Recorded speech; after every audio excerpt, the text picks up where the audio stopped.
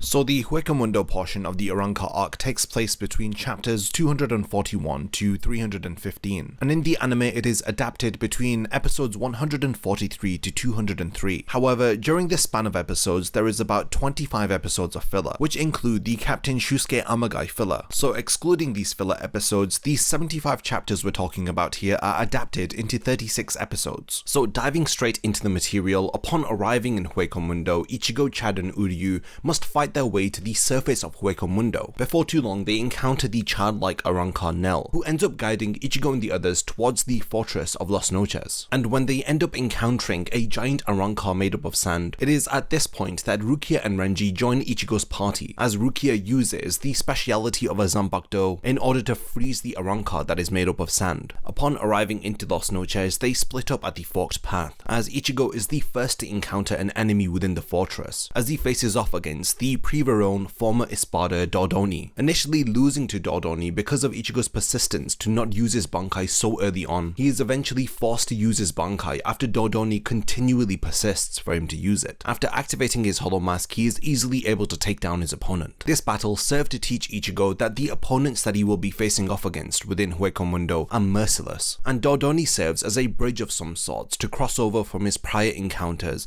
to this new world. To his detriment, during this battle, Dodoni behaved with a lot of honor. This is in stark contrast to the behavior that we've seen from Arrancars like Ukiura, Grimmjow, and even Yami. Uryu and Chad also find themselves facing off against Privaron Espada. Uryu is able to defeat Tsuruchi, and Chad is able to defeat Gantenbein. These battles reveal to us the fruits of their labor, as we understand the abilities that Uryu has acquired after regaining his Quincy powers, and we learn about the results of Chad's training with Renji, as he is now able to transform both of his arms, his right arm primarily being used for defense, and his left left arm being used for attack. Chad's victory over the Priveron Espada is short-lived, as he ends up encountering the Espada Neutra, who takes him down with a single strike. Now this of course is very similar to the Soul Society arc, and this is what I meant by there being events that mirror each other between these two arcs, as they serve to show the contrasting nature between Hueco Mundo and the Soul Society. When Chad had been taken down by Shunsui, it was after a display of sympathy from Shunsui, who had just told Chad to give up. After warning him several times, it was only after Chad was persistent that Shunsui had taken him down. Whereas contrastingly, Neutra is ruthless and without mercy takes down Chad. I just wanted to highlight this one mirror event because later on in the video I'm going to be talking about the purposeful parallels that exist between the Hueco Mundo arc and the Soul Society arc. But continuing on with the story, Renji ends up encountering the Espada Xyloparo, and after failing to utilize his Bankai against him, he is accompanied by Uryu, but even his abilities are rendered useless against the Espada. Despite the two of them working together, they are unable to turn the tide of the battle. Meanwhile, Rukia encounters the Espada Arrancar, who after removing his mask reveals his true identity as Rukia's former lieutenant Kain Shiba. She had initially believed that the Espada was the real Kain Shiba, but after she exposes him to be an imposter, Rukia battles the Espada as she attempts to restore the honor of her late lieutenant, whose body is being controlled by the Espada. When Rukia is overwhelmed and she ends up being impaled through the stomach, she utilizes her Zanpakuto's third dance in order to impale Arrancar through his skull as she defeats the Espada. Understandably, Rukia was very emotionally invested in the outcome of this battle. We had known about her history with Kain Shiba from the Soul Society arc. The impact is so much that Rukia loses the will to actually swing her Zanpakuto, and this is what results in Arrancar taking the upper hand. During this time, she thinks back to her first day of training with Kain. Having a lack of self-confidence and feeling inadequate, she had asked Kain whether she deserves to be within the Gotei 13. She questions her purpose, whether she is actually following her heart's desire. In this instance, Kain ends up reassuring her, as he tells her that the purpose of the heart is to fight and to protect. There are two battles that Shinigami partake in, the first being the battle to protect the weak, and while the second is a battle to protect honor. Through the story of Bleach, we've had several examples of such battles, with an example of a battle to protect others being Ichigo protecting his sisters when the Hollow Fishbone D had attacked, and an example of a battle to protect one's honor being Ichigo's encounter with the Grand Fisher. He concludes by telling Rukia that ultimately what we protect comes down to the heart. A heart is formed between people who grow close to one another, and when you die, that heart that was formed serves as a reminder for the people that you leave behind. And it is for this reason that Kain states that you shouldn't die alone, because you continue to live on within the hearts of the people that you leave behind. When Rukia realizes that she isn't facing off against the real Kain, and the heart of Kain lives on within her, she is able to defeat the Espada. After this battle, she is badly wounded. She desires to not die alone as she remembers all of her friends and her family. She remains firm in her desire to save Orihime, because like her, Rukia knows all too well what it feels like to be held in captivity. Like her friends, she tries to push forward to rescue Orihime, but she collapses. We then follow Ichigo as he journeys into Las Noches. It is here that he is confronted by Ukiura, who informs him of Rukia's death. An important aspect of Ichigo's character is highlighted here, as he tells Ukiura that he has no reason to fight against him, since Ukiura isn't responsible for hurting any of his friends. But when Ukiura reveals that he was responsible for bringing Orihime to Hueco Mundo, within a split second, Ichigo's desire to push forward is altered, as he immediately attacks Ukiura, as he continues to reveal to Ichigo that he had intended for Orihime to look like a traitor, by giving her the choice to leave for Hueco Mundo so that her friends would be spared from danger. When Ichigo utilizes his Bankai with his hollow mask and attempts to end this battle quickly, he realizes that he is no match for Ukiura, because even after launching his most powerful attack towards him, Ukiura appears to be unfazed. When Ukiura reveals that he is the 4th ranked Espada, he impales Ichigo through the chest with his hand. Appearing to have been killed, his lifeless body is brought to Orihime. He demands that she heals him so that Grimmjow can kill Ichigo with his own hands. He is so desperate to face off against Ichigo that he even challenges Ukiura. Through utilizing a device called a Kaja Negation, he traps Ukiura in an alternate dimension for a few hours, which gives him enough time to face off against Ichigo in their final battle. He wants Ichigo to be healed completely so that they can have a fair battle. When Orihime is reluctant to heal Ichigo, especially if he is only going to be killed by Grimmjow, Ichigo reassures her, as he honors Grimmjow's request, and even asks for Orihime to heal Grimmjow, so that he too will be fighting in his best condition. And this of course is a continuation of the rivalry that was established during the Arrancar Invasion. At the onset of their battle, Grimmjow calls into question Ichigo's reason for coming to Hueco Mundo. Did he really come to save Orihime, or was that an excuse for his instinctual desire for battle? battle. This is a very important point because it builds upon Orihime's doubts with Ichigo. While the two characters are facing off in their final battle, the emotional undertones of this fight are conveyed to us through Orihime, through what she feels about the power that Ichigo is utilizing in order to protect her. At this point actually, she doesn't even realize that Ichigo is protecting her. Her doubts lead her to believe that he is a monster who is driven by his desire for battle, while Ichigo's reason for fighting is questioned by his opponent and the one that he has come to rescue. On the other hand, Grimmjow's reason and purpose is contrastingly well established here. He is battling purely out of instinct. He desires to be the last man standing, the victor, no matter the cost. Before the beginning of their battle, Ichigo had reassured Orihime that he was going to win, but she has difficulty accepting this because of her own powerlessness and her desire to fight alongside Ichigo, but instead once again she is seeing the back of him as he rushes off without her. The last time that they were on the battlefield together, when Ichigo had arrived to protect her against Yami and Ukiura, she unfortunately had served as a distraction for Ichigo, and this wasn't her fault. It was because of Ichigo's stubborn belief that he has to shoulder the burden of protecting everybody around him. He doesn't even trust his friends to fight alongside him, or believe that they are strong enough to face off against the enemy, and it is for this reason that time and time again he leaves behind Orihime, who wants nothing more than to fight alongside him and to protect him, to use her shields to defend against any attack, and to use her abilities to heal any wounds that Ichigo may sustain. There are several examples of Ichigo underestimating his friends. We've just spoken about how he does this with Orihime. During the Arrancar Invasion arc, he also does this with Chad, and just before coming to Hueco Mundo, he doesn't have belief that Chad and Uryu are strong enough to accompany him, but they end up convincing him to trust in them too, that they too have trained and worked hard and care enough for Orihime to fight to protect her. At the start of Ichigo's battle against Grimmjow, Nell expresses that she is scared and nervous because she is worried about Ichigo, but Orihime reassures her that Ichigo had said that he was definitely going to win. She reveals how well she knows Ichigo by describing him as a gentle person, and when he uses strong words with conviction, it is like he is making a vow to himself. Orihime's words help Nell to continue to have belief in Ichigo, as Orihime reluctantly tells her that they have to wait and believe. And now what you have to notice here is that Kubo draws Orihime with her hands clenched and trembling. It is like she is holding herself back again, almost in a way having difficulty believing what she has just said. She of course wants to help him, but is having difficulty with her feelings of powerlessness. When Ichigo activates his Bankai and dons his hollow mask, Orihime becomes fearful. It is difficult for her to conceal her feelings, and eventually Ichigo even notices. Even after Ichigo acknowledges her feelings and tries to reassure her, she cannot help but to feel afraid. At this point in the battle, Grimmjow also activates his Resurrection, as their battle takes a seriously destructive turn. They both appear to be enjoying the battle, as they are evenly matched, with Ichigo having donned his hollow mask longer than he previously could. Despite his efforts, Orihime continues to be afraid. Not only is his appearance frightening her, she also notices the change in his personality, as his hollow mask brings out Ichigo's instinctual desire for battle. This battle instinct is animalistic. If you've seen my Soul Society world building video, then you'll know about how Kubo had incorporated the Buddhist concept of samsara into his story. When it comes to Hueco Mundo and its dwellers, I'd refer to them as hungry ghosts, as Hueco Mundo fits into the hungry ghost realm from the samsara cycle of reincarnation. So in order to battle and defeat these hungry beasts, Ichigo too must learn to tap into his animal instincts, and he does so through utilizing his hollow mask. But this proves too much for Orihime to accept. In particular, the change in Ichigo's eyes remind her of the eyes that she had seen when her own brother had been transformed into a hollow. The whites of Ichigo's eyes have now turned black, and she could no longer see herself reflected in those hollow eyes. When Ichigo protects Orihime from one of Grimmjow's attacks, they have an opportunity to look into each other's eyes. Kubo does an excellent job of depicting Ichigo as a frightening monster. While it is evident that Orihime is shocked at what she sees, you can literally see the fear in her eyes. It is evident that Ichigo is affected by Orihime's feelings here. Despite wearing that hollow mask, he is losing against Grimmjow, and Nell even comments upon this. Why is it that he is getting beaten so badly despite wearing that hollow mask that had once made him invincible? It isn't until Nell pulls up Orihime on her feelings that Orihime begins to realize the reason behind why Ichigo is fighting. She backs up Ichigo by revealing that he had only attacked Ukiura once he had heard Orihime's name, going on to describe Ichigo as a human who has become a Shinigami, and in addition to this, he is wearing that hollow mask, and he is utilizing an incredible amount of power. It is evident that this is hurting him. You can see that he is in pain, and who is he doing all of this for? Nell tells Orihime that he is fighting for her. He is risking his life using that power and getting covered in blood for the sake of Orihime. So if Orihime won't cheer Ichigo on, then who else will? Orihime had initially gone to Hueco Mundo in order to protect her friends, but when she had had learned that Ichigo had come to rescue her, she had felt joy. She was happy that he had come for her, but upon seeing him with that hollow mask, she started to feel conflicted, whether if he really was here to rescue her, or was he here for the thrill of being challenged by a worthy adversary in battle. After Nell's encouragement, Orihime finds the strength to encourage Ichigo, as she yells out for him not to die. With tears flowing down her face, she tells Ichigo that he doesn't have to win. He doesn't even have to try his hardest. She just doesn't want Ichigo to get hurt anymore. It is through her words that Ichigo finds the strength to finally cut down and defeat Grimmjow. At the end of their battle, Orihime is relieved to see that Ichigo has returned to normal. Their victory over Grimmjow is short-lived, however, as Noitra arrives and severely wounds Grimmjow. Ichigo begins to fight the Espada while Orihime is restrained by his Frashion Tessera. Ichigo is still injured from his battle against Grimmjow, so he is easily being battered by Noitra. When Nell can no longer endure seeing Ichigo being beaten, she transforms into her adult form, and we get to learn about the troubled past between Noitra and Nell. But just as Nell releases her Zanpakuto and begins to overpower Noitra, she transforms back into a child form, and ends up being easily defeated by the Espada. At this point in the story, all of the individuals who have gone to Hueco Mundo appear to be in a hopeless situation. Ichigo is about to be defeated by Noitra, Uryu and Renji stand no chance against Xylopodo, and Rukia is about to be killed by Zomari. The Soul Society intervene and send 4 captains of the Gotei 13 to Hueco Mundo. Unohana arrives to heal any of the casualties, while Byakuya arrives to protect Rukia from Zomari. Mairi arrives to face off against Xylopodo, and Kinpachi arrives to fight against Noitra. The captains end up winning their respective battles against the various Espada, but just as the situation appears to settle down, the number 1 ranking Espada Stark appears and kidnaps Orihime, returning her to Aizen. It is at this point that Aizen reveals his true plan, stating that he had used Orihime to lure Ichigo and the others to Hueco Mundo in order to reduce the numbers of the Gotei 13. With 4 captains trapped within Hueco Mundo, and the substitute Shinigami Ichigo also being stuck there, Aizen now departs for Karakura town. However, the Gotei 13 had anticipated his invasion, and in order to face off against Aizen, they had replaced the real Karakura town with a fake version, in order to prevent Aizen from creating the Oken. So this now takes us to the end of chapter 315. Now at this point in the video, I want to discuss the parallels that exist between the Hueco Mundo arc and the Soul Society arc. I want to prove why these similarities are purposeful, and why they were thought out by Kubo, and it wasn't him just recycling ideas out of laziness. So let's first talk about the differences between rescuing Orihime and rescuing Rukia. The entire Soul Society arc centers itself around the rescue of Rukia, whereas the rescue of Orihime is a side plot that occurs during the Hueco Mundo portion of the Arrancar arc. Rukia was forcefully taken to the Soul Society. She wasn't given a choice like Orihime was. She had to face the consequences of her actions from this ancient civilization that has well established law and order. So knowing this, we can establish that the Soul Society arc is about reasoning with your opponent, whereas the parallel mirror to this occurs during the Hueco Mundo arc, where Orihime is given a choice to leave for Hueco Mundo. She decides to leave with Ukiura in order to save her friends, and she is taken to a lawless world inhabited by the Arrancar, individuals who have no sense of reason. During this rescue attempt, Ichigo won't be able to change their mind or alter their ideals by resolve alone, and this is what I meant earlier during Ichigo's final battle with Grimmjow. He had to find a way to become in tune with his battle instinct, that raw urge to not hold back and to utterly destroy your opponent. Ichigo had come to adopt this into his fighting style via his hollow mask, which contrastingly he had rejected during his battle against Byakuya. During the Soul Society arc, it was proven that Ichigo could have reasoned with Byakuya, and through his resolve he ultimately ends up changing his mind. But this isn't the case in Hueco Mundo, so yet again we have another mirror parallel comparison that we can make between these two story arcs. If you know anything about the Espada, then you'll know that they desire to know their purpose and their ideals. They are a group of lost individuals who are following Aizen to various degrees of loyalty. You have a character like Ukiura who is very loyal to Aizen, then you have individuals like Noitra and Grimmjow who mostly act of their own accord. But as you know, when it comes to the Soul Society, this is far from being the case. The ideals and purpose of each of the individuals within the Soul Society are well established. Saving Rukia was the main objective of the Soul Society arc, whereas saving Orihime is one part of a larger objective, which is to defeat Aizen. The goal during the Arrancar arc is to prevent Aizen from creating the Oken, and to stop him from overthrowing the Soul King. The stakes are far more grandiose than just saving one individual. The Arrancar arc has Ichigo and the others save reality as a whole. To further emphasize these points, Ichigo fights with resolve during the Soul Society arc, and he fights with instinct in Hueco Mundo. When Ichigo arrives to save Orihime and he wears the hollow mask, it frightens her. And this is in contrast to the reaction that Rukia has upon seeing Ichigo Ichigo rescue her. Rukia was relieved while Orihime was afraid, another purposeful parallel that exists. While the plot structure between these two arcs may be similar, the execution of the plot points and the theme of the story are completely different between the two arcs. Orihime even questions the reason for Ichigo coming to Hueco Mundo. Was it really to rescue her? While Rukia had no opportunity to doubt the reason behind Ichigo's actions during the Soul Society arc. In Hueco Mundo, Ichigo was being beaten by Grimmjow until Orihime had encouraged him and had reaffirmed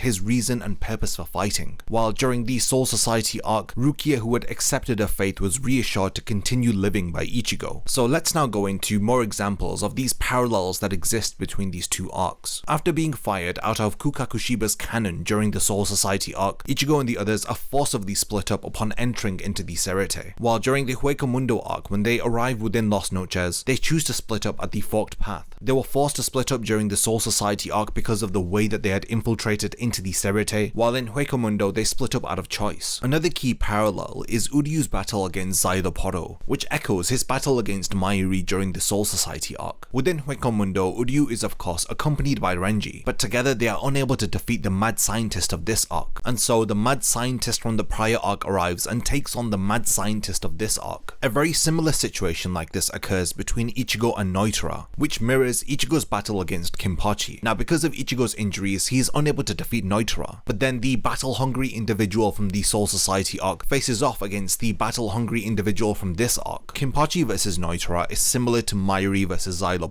because the Shinigami are facing off against their Arrancar equivalents. Let's now move on to the role that Yoruichi plays within the Soul Society arc in comparison to the role that Nell plays within the Hueco Mundo arc. These are two individuals who end up having a transformation of some sorts, while also being an ally to Ichigo. These two individuals are also mirror images of each other. While Yoruichi had left her positions within the Soul Society out of choice, Nell of course was ambushed by Noitara, thus resulting in her being forced out of the Espada after her hollow mask was damaged and she had reverted back to a child form. There is a similarity between these two characters, as they end up being the voice of reason within both of the arcs. Yoruichi stops Ichigo from recklessly pushing forward by advising him to take a step back and to begin training his Bankai, whereas Nell is the voice of reason towards Orihime, as she convinces her to cheer for Ichigo, which results in Ichigo having the conviction to defeat Grimmjow. Again, these are similar character types, but they have very different roles within the story. I believe this theory of parallels existing between these two arcs because there are so many of them. It is hard for me to believe that Kubo did not intentionally plan these, through how both portions of these stories feature a rescue, but the opponents are the opposites of each other, one being Shinigami and the other being Arrancar. And similar to the captains and lieutenants of the Gotei 13, most of the Espada are very well written characters that Kubo has taken the time to flesh out, especially with the character designs of each of the Espada and the aspects of death that he ascribes to each one of the Espada that perfectly complement their personality. If you compare the appearance of Grimmjow against Ulquiorra, you can tell that Kubo has conveyed Grimmjow's rebellious nature through his uniform, the way that his sleeves are rolled up and his jacket is zipped open, as well as his wild and messy hair. And this is in contrast to the well-composed Ulquiorra, whose uniform looks far less disheveled. He has a quiet but yet menacing appearance. It is the way that he carries himself that leads us to believe that he is very powerful. He is observant and more reserved than Grimmjow, and like I said, it's reflected in his appearance. Speaking about Ulquiorra, there are some interesting exchanges that occur between his character and Orihime's. When he arrives to tell Orihime that her friends have arrived to rescue her, she appears surprised, but Ulquiorra tells her that they should hold no meaning to her anymore, because she is now one of them. Especially after having demonstrated her powers in front of Aizen by healing Grimmjow's arm, she has demonstrated that she is useful to the Espada. When Chad is defeated by Noitara, Ulquiorra arrives to deliver the news to Orihime, stating that he has died, but Orihime remains adamant that he isn't dead. He tells the hopeful Orihime that her friend's efforts are meaningless, and they may as well be rushing to their slaughter. But Orihime demonstrates her bravery and her attachment to her friends by slapping Ulquiorra across the face. Now, all of these interactions that Ulquiorra has with Orihime ultimately build up to his revelation that he has in the next portion of the story, but I'll be talking about that in the next video. So now we're going to be moving on to the third and final section of the Arrancar arc, and in my next video I'll be speaking about the entirety of the fake Karakura town segment of the story, including the long anticipated final battle between Ulquiorra and Ichigo, as well as the various battles that occur within fake Karakura town as the Gotei 13 face off against Aizen and his Arrancars. The Turn Back the Pendulum arc goes into the backstory of Kisuke Urahara, his time as the captain of Squad 12, as well as revealing the tragic past of the Vizards. We also learned that Urahara indeed had to run away from the Soul Society, and the beginnings of Aizen's plans to betray the Soul Society through his holification experiments. This arc is covered in episodes 206 to 211, and features in the manga from volume 36 to 37. The events of this arc begin 110 years prior to the present day story told within Bleach. The arc begins with introducing the Gotai 13 of the past. During this time, Sosuke Aizen is the lieutenant of Squad 5, while his captain is none other than Shinji Hirako, who we now know as the leader of the Vizards. Hiyori at the time is the lieutenant of Squad 12, which is led by Urahara. The Gotai 13 at the time was going through a lot of changes, with captains of squads changing frequently. The most consistent members of the Gotai 13 who at the time had held their positions for the longest tenure were Head Captain Yamamoto Genryusai and Captains Shunsui and Ukitake. We learned that Urahara has recently been promoted to the captain rank due to the previous captain Kiryo Hikifune being promoted to the Royal Guard. Yoriichi, the leader of Squad 2, has recommended Urahara for the vacant role. After successfully completing the captain's proficiency exam, he was appointed by Yamamoto as the captain of Squad 12. Hiyori was quite upset about her previous captain's promotion, so she decides to stubbornly refuse to accept Urahara as a new captain. She doesn't trust him, probably because he had a position within Yoriichi's stealth division previously. Shinji reassures Urahara that he understandably has big shoes to fill, as Hiyori respected Captain Hikifune as a maternal figure. He advises Urahara that it's impossible to please all of his subordinates. Instead, he should lead them the way that he wants to. If they agree with his decisions, then his subordinates will respectfully follow him, but if they don't, then he isn't up to the task of being a captain. We see that during this exchange, a certain somebody was eavesdropping on their conversation. While Shinji leaves, he removes the Kido spell that Aizen had been using to conceal himself, and asks him how long does he intend to watch him for. Aizen replies sarcastically that his captain is a scary person. However, Shinji eerily replies that it is Aizen who is the scary one. Urahara begins to make changes to Squad 12, which includes the recruitment of Mayuri to help him create a new organization within his squad called the Research and Development Institute. Mayuri is appointed as the second in command of the institute and is recruited under the condition that if Urahara dies, then Mayuri would be given complete control of research and development. During this arc, we also see a younger Byakuya as he is training to become the next head of the Kuchiki family. Ukitake, who is trying to recruit Kain Shiba as his lieutenant, is disappointed as Kain declines his offer, telling Ukitake that there are far more suitable candidates for the position. Ukitake tells Kain of a recent graduate from the academy who completed his studies within a year. This genius prodigy is none other than Gin Ichimaru, who is currently holding a seated officer's position within the 5th squad. Aizen is seen encouraging Gin as he has just killed his squad's 3rd seated officer, clearly showing their evil intentions since the very beginning. 9 years quickly pass as we are now 101 years before the events of the present day. Souls have been disappearing within the Rukongai district. We see 3 souls who are choking on a strange substance and foaming at the mouth, with 3 mysterious figures towering over them as they watch the victims slowly die. They comment on how ordinary souls cannot contain this substance and whether or not they should halt their experiments. But one of the individuals insists that they continue with their tests. News of the disappearances in Rukongai spreads quickly amongst the Gotai 13. Squad 9 are enlisted to investigate what is happening. Kensei, the captain of Squad 9, and his lieutenant Mashiro Kuna, along with their men, begin their investigation. Kensei learns that the 10 advanced guards that he sent out earlier have disappeared and they have left behind only their clothing. It is apparent that the clothing wasn't removed, rather it looks like they just vanished from thin air. Confused by this discovery, Kensei asks one of his men to go back and ask Squad 12 to send out a researcher while he continues to survey the surroundings. Upon learning about Kensei's situation, Urahara asks Hiyori to assist Squad 12, but she refuses and suggests a lower ranking subordinate to go instead. But Urahara politely tells Hiyori that she is the only one that he can trust with getting a sample from the area. Returning back to Squad 9's camping spot, Kensei's subordinate updates Kensei that someone is being sent from Squad 12 to investigate. While their captain and lieutenant rest for the night in their tent, 3 seated officers stand guard. However, tragedy strikes as they hear a disturbance outside of their tent and rush out to discover the bloody corpses of their seated officers lying on the ground. Assuming their battle positions, Kensei calls out for Mashiro. As he turns his back for a moment, he loses yet another seated officer who is swiftly killed by a lethal slash across his neck. Kensei is then ambushed and stabbed from behind. He looks back to see the attacker as we hear sirens being sounded off within the Serite. The captains are gathered for an emergency meeting. They learn that the Reiatsu of Kensei and Mashiro has disappeared. Tensions are high as Urahara tries to locate Hiyori, but as instructed, she has already left to help Squad 9. Urahara with a heavy heart rushes to prevent Hiyori also falling victim to an attack. He regrets that he asked her to go, thinking to himself, if only I went myself. Head Captain Yamamoto declares that this is a matter of great importance that must be resolved, as the pride of the Gotai 13 is at stake. He further adds that he will deploy 5 captain-ranked Shinigami to get to the bottom of this. Urahara, arriving late to the meeting, requests for permission to also go. The head captain refuses his request. Urahara begins to argue his case, but Yoriichi, his former captain, reprimands Urahara, advising him to maintain his composure. She reminds Urahara that he entrusted Hiyori to leave for the mission. His current behavior is displaying a lack of trust in her capabilities, and is doing nothing more than to dishonor her effort. The 3 captains Love Aikawa, Shinji Hirako, and Rojiro Otoribashi go to Rukongai as instructed by Yamamoto. The Kido captain and his lieutenant Tessai are also ordered to aid any casualties at the scene. Captain Shunsui also recommends that his lieutenant Lisa also be sent to gain experience, since it is rare to come across a situation like this. Shunsui also reassures Urahara, reminding him that Hiyori is more than capable. A good captain must also have faith in his subordinates. Back in Rukongai, Hiyori is seen defending herself against attacks from a mysterious dark figure. Shinji arrives to her aid, as we also get a glimpse of her attacker. It appears to be the captain of Squad 9, Kensei, but it looks like he has undergone a change as his physical features resemble that of a hollow. The other captains also arrive to see Kensei has become hollowified. He begins attacking the captains. Hiyori, concerned for the safety of Kensei, tries to stop them from attacking him, but Shinji says he needs to be stopped, especially if that is Kensei's real body, alluding to the true monstrous strength of Kensei, which would have been amplified by the holification. They try to take down Kensei without killing him, but they are ambushed by a holified Mashiro. The Kido captain Hachi arrives and tries to subdue Kensei with a Bakudo spell, which fails. His lieutenant Tessai meets a cloaked Urahara, who is using this cloak to conceal his Reiatsu. Predicting that Urahara would still go to Rukongai, Tessai waited for him outside of the Squad 12 building. Tessai and Urahara make their way over to Rukongai. They can feel an unspeakable terror awaiting them. The Shinigami desperately defend themselves against Kensei and Mashiro. Hiyori, who has taken damage, begins coughing up a strange liquid. Shinji, distracted by his concern about her, is cut, while a hollow mask begins to form over Hiyori's face. One by one, the Shinigami are systematically taken down. A beaten Hirako Shinji looks up and sees Kaname Tozen. Demanding to know why he has betrayed his captain, Aizen emerges to answer that Tozen hasn't betrayed anyone. He was simply following orders. Shinji reveals that he suspected Aizen to be untrustworthy and suspicious, hence why he kept him as his lieutenant to keep a close eye on him. Aizen reveals that Shinji was under the influence of his Kyoka Suigetsu. He switched himself with a regular Shinigami in his place. This was the case for the past month while Aizen had been conducting his experiments. Due to the very fact that Shinji distrusted Aizen, he maintained a distance with him, deciding not to communicate with him frequently. Thanks to this, Aizen was able to substitute himself with a Shinigami who memorized his behaviors and responses so as to not raise suspicion. Aizen mocks Shinji by saying that he deliberately did not refuse the promotion to become his lieutenant because he was aware of Shinji's distrust towards him. Sure enough, Aizen successfully took advantage of this, and is now standing before his defeated captain, revealing the details of his plan. Aizen tells Shinji that it is due to his distrust of him that all of his friends are fallen victim around him. Shinji is infuriated by Aizen's words. He tries to attack Aizen, but fluid too begins flowing from his mouth and eyes, as a hollow mask begins to cover his face. Aizen thanks his captain as he learns that holification is hastened when the subject is agitated or in an emotional state. Aizen is about to cut Hiyori, exclaiming that all of the fallen Shinigami are his test subjects, but suddenly Urahara, wearing his Reiatsu concealing cloak, attacks him. Urahara then cuts off Aizen's lieutenant emblem, deeming him unworthy to represent the Gotai 13 that he has just torn apart. Urahara questions what he has done to everyone, including Hiyori. Aizen insults his intelligence by saying he merely came to assist the fallen Shinigami as he was passing by, but Urahara states he is fully aware that they were not defeated in battle. They are undergoing the process of holification. Aizen is impressed by his knowledge and is glad that he arrived. Aizen, along with Gin and Tozen, escape while leaving Urahara and Tessai to deal with the mess he has left behind. Tessai uses a forbidden technique to transport the injured Shinigami to the Squad 12 headquarters so that Urahara can treat them with his equipment. He tells Tessai that he came across holification through his studies of the ways in which to enhance a Shinigami's abilities. Urahara reveals he created the Hokyoku, which has the ability to break down and rebuild the barriers which separate a Shinigami and a hollow. Urahara aims to treat the 8 fallen Shinigami with the Hokyoku. Despite much effort, Urahara fails to reverse the holification by Aizen's experiments. Stepping out for some fresh air, he is apprehended by guards who inform him that the Central 46 have demanded Tessai and Urahara to be arrested. Arriving at the Central 46 building, they are both questioned about their whereabouts the previous night. They accuse Urahara of conducting holification experiments, but he refuses these allegations and asks who misinformed them. They remind Urahara that he is not to be asking questions here, but trying to clear his name, he asks if it was Lieutenant Aizen who informed them. However, Urahara is warned again and told continuing to be disobedient will result in the worsening of charges that are against him. Urahara, however, continues to fight for his innocence and states that it is Aizen who has been conducting the experiments. Himself and Tessai were simply trying to save the others. The Central 46 clears Aizen's name by saying he has over 124 witnesses who can testify for his innocence, and that frankly Urahara's plea of non-guilt is ridiculous. Guards also confirm that there is evidence of holification experiments within the Squad 12 building. They decide to send Tessai to the underground prison for the use of the forbidden technique, and to banish Urahara to the human world forever with his powers removed from him. Urahara is told he is responsible for deceiving and injuring the 8 Shinigami he tried so desperately to save. Finally, they conclude by stating that Kensei and the others are to be treated as hollows and killed. As Urahara argues, a concealed Yoriichi appears within the Central 46 building and teleports Tessai and Urahara to an hidden area under Sokyoku Hill. Together they use Reiatsu blocking Gigai and leave for the human world, where Urahara promises to understand how to reverse the holification done to his fellow Shinigami. We return to the present day with the Vizards ready to face off against Aizen in the fake Karakura town. Shinji says indeed they are indebted to Urahara for everything he has sacrificed and done for them. When I do videos like this, I do these summaries to refresh my own mind about the events that I'm talking about. Most of the time the material I cover I watched over 10 years ago. All those years ago I remember this flashback really impacting me. I held it highly as one of my favourite backstories told within anime. Revisiting it brought back a lot of the intensity I experienced the first time watching it, seeing the hopeful and promising future of Urahara as he is promoted to a captain, and then 9 years later he is accused of a crime he did not commit. A whole new level of turmoil is added when he is accused of hurting his friends that he spent the whole night desperately trying to save. It wasn't just Urahara who had his future stolen from him by Aizen. The Vizards each faced a similar fate to Urahara. The only difference is that Urahara willingly sacrificed everything to help his friends. The Vizards were the unwilling test subjects of Aizen. They, through no fault of their own, had their lives changed forever. Prior to their holification, they were members of the Gotai 13, living fulfilled and happy lives. They had ambitions, friendships, and a future that they looked forward to. After the experimentation, the Central 46 deemed them to be no better than hollows. Once an integral part of the Soul Society, they are reduced to villains. Knowing they can never return to the lives they once had adds to the trauma of being holified. As they lived in isolation for all of those years, they built their hatred for Aizen, hoping to one day have their retribution. What they had to endure was very disturbing and left me feeling incredibly sorry for these characters. Kubo does well to convey why the Vizards hate Aizen. Until this point in this story, I didn't really hate Aizen. However, after this backstory, it made me feel really emotionally invested in seeing Aizen's downfall. Prior to this flashback, we knew next to nothing about the Vizards, aside from their ability to don a holomask. I always loved how the backstory revealed that most of the Vizards are incredibly powerful, as they were captain ranked in their previous lives. We also learned that Aizen had been sinister since the very beginning, showing that his actions backed his motives. He was planning qualification experiments during his days as a lieutenant. This whole arc is a character-driven story. The Vizards, Urahara, and Aizen are all well developed and are given satisfactory backstories, which explain their current roles within the story. Urahara is shown newly becoming a captain. We join in his happiness as we see the early days of him getting accustomed to his new role. When tragedy strikes, he is left to treat the holified Shinigami. Urahara is left to pick up the pieces of Aizen's twisted experiments. It's heartbreaking to learn that he is accused of experimenting on the people he is trying to save. The turmoil for Urahara begins upon finding out that Kensei's Reiatsu has disappeared. He immediately worries for his Lieutenant Hiyori and her safety. His sense of compassion leads him to feel regret for letting her go to Rukongai. Instead, he wishes that he had gone in her place. When he arrives and witnesses Aizen at the scene of the crime, he lets him escape. Along with the burden of undoing the effects of the experiments, Urahara's character is tested to the limit, but he focuses on trying to save his friends. When he is summoned to the Central 46 and accused of crimes he did not commit, it is incredibly emotional. You feel the sense of betrayal that Urahara must be feeling. The level of injustice and the blame being pinned on one of the most compassionate and empathetic characters is infuriating. Filled with a sense of regret and an inability to help his fallen comrades, and having the Soul Society turn their back on him, how can you not feel sorry for him? When the Central 46 state that Aizen's name has been cleared, and he has multiple witnesses to testify his innocence, we see just how deep his sphere of influence is. Ultimately, Urahara now lives a life life of isolation, and despite the Soul Society being wrong, they won't accept him back. His sacrifices do pay off though, as he ends up saving the lives of the Vizards. Urahara is saved by Yoriichi Shioin. She too gives up her captain rank and leaves behind her noble family status for the sake of saving Urahara and Tessai. Yoriichi and Urahara have a long-standing friendship, as they were trained frequently together in their younger years. She too recommended Urahara as the captain for Squad 12. After saving both Tessai and Urahara, she is annoyed at them for not involving her in their plan. She leaves the Soul Society with them, giving up her status, positions, and ranking, making the ultimate sacrifice for the sake of her friends. Kubo introduces to us a Gotai 13 from the past. The time appears to be joyous and peaceful. Looking at the characters interacting, it looks like a happy place to live in. I always felt a unique connection to this past, and its version of the Gotai 13. It feels refreshing to see younger versions of familiar faces, and being introduced to new characters like Byakuya's grandfather. The beginning of this flashback really sets the stage, letting us know it was a time of peace for the Serite. During this era, the Gotai 13 was undergoing a lot of changes. The captain positions were constantly changing, due to promotions, retirements, or captains passing away. We see the Gotai 13 as it finally settles with its members, with the recent recruitment of Kisuke Urahara, but Kubo ends up destroying the world and the characters he just made us begin to feel accustomed to. With his own hands, he brutally crushed the morale of some of our most beloved characters, like Urahara, Hiyori, Shinji, and the rest of the Vizards. Indeed, the end of the arc features a sadistic plot twist, and it is a tragedy to experience what Urahara and the Vizards had to endure. Their past is an unspeakable one. Their trauma was inflicted upon them by Aizen, and the story thoroughly explains the characters' motivations and why their hatred for Aizen is justified.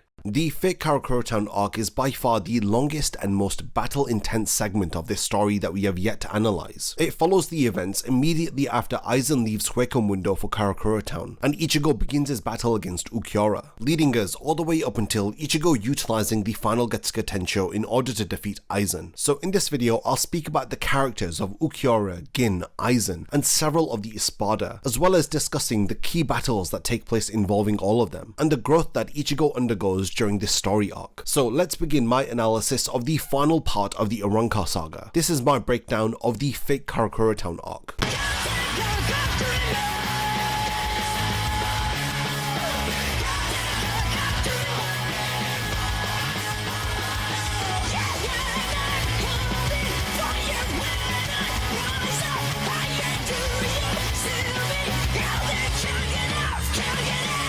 The fake Karakura Town arc takes place between chapters 316 to 423 of the manga, spanning a total of 108 chapters. Now these manga chapters were adapted into 53 canon episodes of the anime, which take place between episodes 215 to 342 of the anime. Now at this point in the series, the Bleach anime had become notorious for taking breaks and going on filler before highly anticipated moments, like Ichigo's final battle against Ulquiorra. And incidentally, while adapting these 108 manga chapters, we had two filler arcs within the anime, the first of which was the Zanpakuto Unknown Tales arc, and the second being the Gotai 13 Invading Army arc. This had added a total of 75 episodes of filler between the start and the end of the anime adaptation of the fake Karakura Town arc. So I'm going to begin the analysis by speaking about Ichigo's final battle against Ulquiorra, talking about how this battle has a lasting impact on the character of Ichigo, and how it affects him all the way up until his final battle against Aizen. During this battle, Ichigo has an involuntary transformation, where he transforms into this Vastolore form, where his inner hollow completely manifests on the outside, and targets anyone or anything that stands in his way. In this form, Ichigo had brutally beaten Ulquiorra, and he had even hurt one of his closest friends, Uryu, which is a complete contradiction to the desires of Ichigo's character. This is somebody who wants to protect and defend his friends and family, but in this instance, his fear of his inner hollow that he had prior to training with the Vizards completely manifests